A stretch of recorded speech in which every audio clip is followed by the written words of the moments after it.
কাছে হস্তান্তর করা হবে।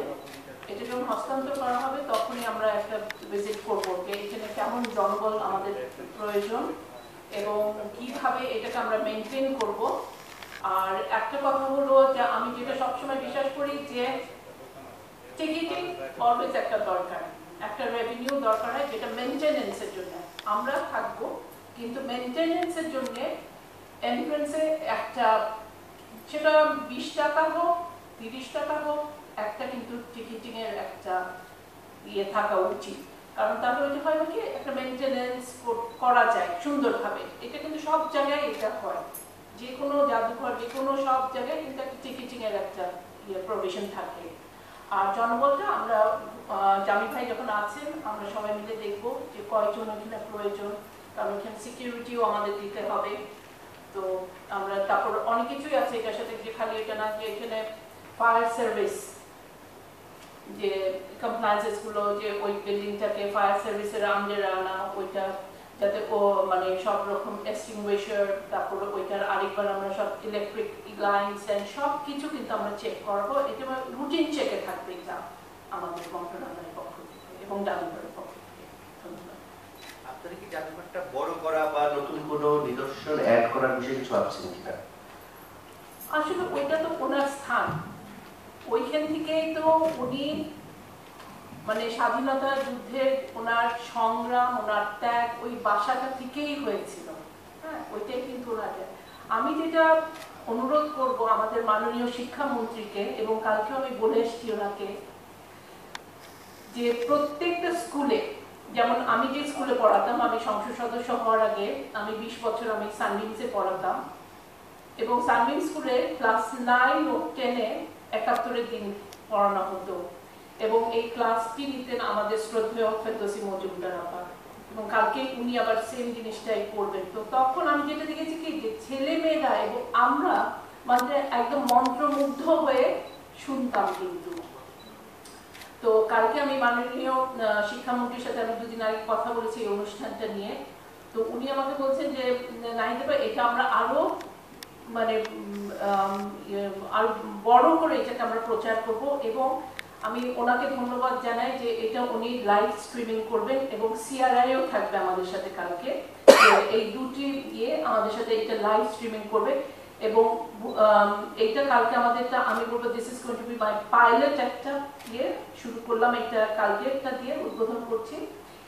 এটা আমি আমাদের এক একটি বিভাগে এই অনুষ্ঠানটা আমি করব, এবং নতুন প্রজন্ম ছাত্র ছাত্রীদেরকে নিয়ে অনুষ্ঠানটা করব, যাতে ওনারা সব ছাত্রছাত্রীরা বুঝে আমাদের ইতিহাস, মুক্তিযুদ্ধের সঠিক ইতিহাস, এবং জাহানারা ইমাম আমাদের শহীদ জননীর যে ত্যাগ এবং কষ্ট, ওনার যে সংগ্রাম, এইটার কথাটা যেন ওনারা জানেন। এবং আমি ধন্যবাদ জানাই আমার মাননীয় প্রধানমন্ত্রীকে যে উনি আমাকে যখন এই মন্ত্রণালয় দিলেন, আমি যখন জানতে পারলাম যে আমি ওনাদের অনুষ্ঠানগুলো করতে পারবো, আমি তখন প্রথম ছিল আমার শহীদ জননীকে নিয়ে অনুষ্ঠানটা, যে ওনারটা দিয়ে আমার যাত্রা আমি শুরু করছি।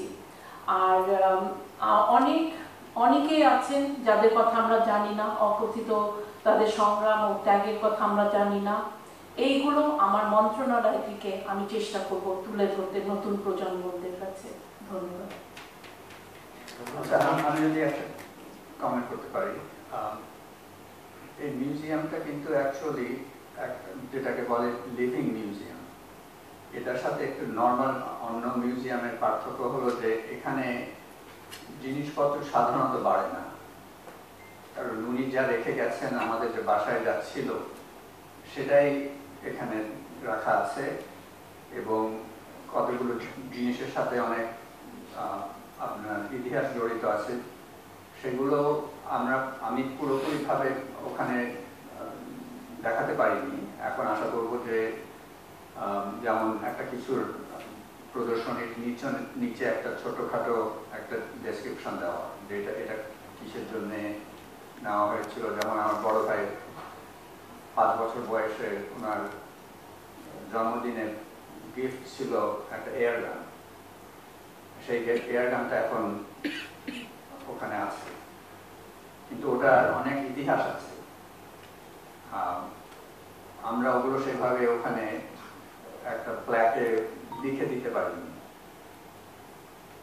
ওই ধরনের জিনিস কিন্তু ওটা আরো সমৃদ্ধ করবে যখন আমরা কতগুলো ডেসক্রিপশন কিংবা কি জন্য ওটা ওখানে রাখা হয়েছে, ওটার কি পারপাস ছিল, সেভাবে মিউজিয়ামটাকে আরো সমৃদ্ধ করা যাবে।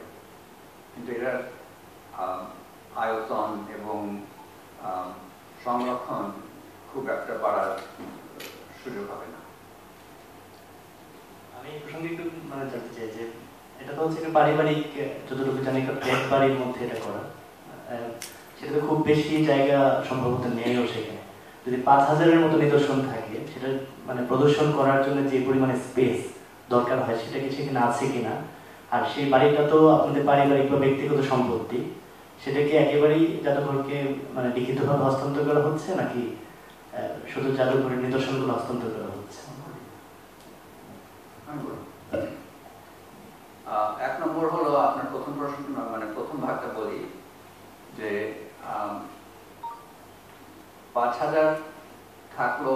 একটা লিভিং মিউজিয়ামের আরেকটা বৈশিষ্ট্য যে ওগুলো জিনিস বদলানো হয়, সব একসাথে রাখে না, যার জন্যে যখন নতুন জিনিসগুলো কিংবা আবার রিসাইক্লিং করা হচ্ছে ওগুলো তখন আপনার ওটাকে একটা নোটিশ দেওয়া হয়। তাতে হয় কি, যারা হয়তো ওইসব দেখেনি আগে এসে, তাদের একটা অপরচুনিটি থাকবে এসে দেখা। আর মিউজিয়ামটার বাড়িটা হ্যাঁ আমার, কিন্তু ওটা আমি বিকুইট করা বলে, যেটা দানি, আমি ওটা জাতীয় জাদুঘরকে দান করেছি, আমার ফ্ল্যাটটা এবং যত সব সংরক্ষণ আছে। আমি প্রথম প্রশ্নটাকে একটু যদি যোগ করি, যে যদি এমন হয় যে কোনো একটা স্কুল থেকে হয়তো 500 ছেলে মেয়ে একসঙ্গে জাদুঘরে আসতে চাচ্ছে, সেই স্পেসটা কি বাড়িটাতে আছে কিনা? না। তো সেক্ষেত্রে কি এটাকে সম্প্রসারিত করার জন্য আরো বড় কোনো স্পেসে নেওয়া বা এর সাথে হয়তো আরো কিছু যুক্ত করার কোনো পরিকল্পনা আপনি সমর্থন করেন কিনা? না, আমার সমর্থনের কথা নয়, এটা 500 জনকে আনার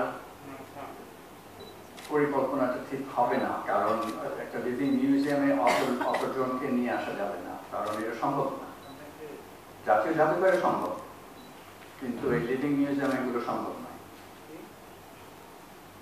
এখানে একটু অ্যাড করি যে আসলে যে স্কুলগুলো থেকে বাচ্চাদেরকে আনা হবে, প্রথমে সেই স্কুলের দায়িত্ব হবে বইটা পড়ানো, এবং প্রত্যেকটা ছাত্রছাত্রী যাতে এখানে বইটা পড়ে আসে, এবং একসঙ্গে 500 স্টুডেন্টকে অ্যাকাউন্টেন্ট করার ওই জায়গাটা না। হ্যাঁ, এখানে আমরা ভাগ করে নিয়ে আসতে পারবো, যে 100 বা 100 টু মাচ, যে 50 করে করে আমরা নিয়ে আসবো, এইভাবে আনবো। কারণ বাচ্চারা ওইখানে ওরা যাবে, প্রতিটা জিনিস ওরা দেখবে, অনুভব করবে। ওরা যখন দেখবে, ওরা তখন ওই পেজগুলোর সাথে যাতে মিলাতে পারে, যে এই ড্রয়িং রুমে বসে তো শহীদ জননী, ওনার 2 ছেলে, ওনার স্বামী গল্প করছিলেন, ওরা যাতে রিলেট করতে পারে, সেই জন্য কম সংখ্যক বাচ্চা এনে, কারণ সবকিছুরই তো একটা মেনটেনেন্স, সবকিছুরই একটা ইয়ে আছে। তো সুতরাং আমরা সবাই আসবে, বাংলাদেশ থেকে সবাই আসবে, কারণ এটা হলো বাংলাদেশের। উনি জাহানারা ইমাম খালি জামি ভাইয়ের না, উনি হলেন বাংলাদেশের জননী মা। তো ওই মিউজিয়াম দেখতে বাংলাদেশ থেকে, প্রত্যন্ত অঞ্চল থেকে সবাই আসবে, এবং আমরা একটা সবার সাথে ওইটাই আমরা করে নিব ডিজিটালাইজ, যে বাই অ্যাপয়েন্টমেন্টস, কখন আসবে, কোন সময় আসবে, কতজন আসবে, এবং এরপরে আমরা ছাত্রছাত্রীদের কাছ থেকে আবার ফিডব্যাক নিব, ওরা কি দেখলো। কারণ আমাদের ওই পড়ার অভ্যাসটা চলে গেছে, লেখার অভ্যাসটা চলে গেছে। ওইখানে ভিজিটের পরে আমরা ওদেরকে একটি হয়তো কাগজ কলম দিব, যে মিউজিয়ামটার ব্যাপারে ওরা ওদের অনুভূতিটা কি, ওরা যাতে ওইখানে প্রকাশ করে। ধন্যবাদ। আমি কি জানি ভাইয়ের কাছে একটা প্রশ্ন করতে চাই, আপনি কি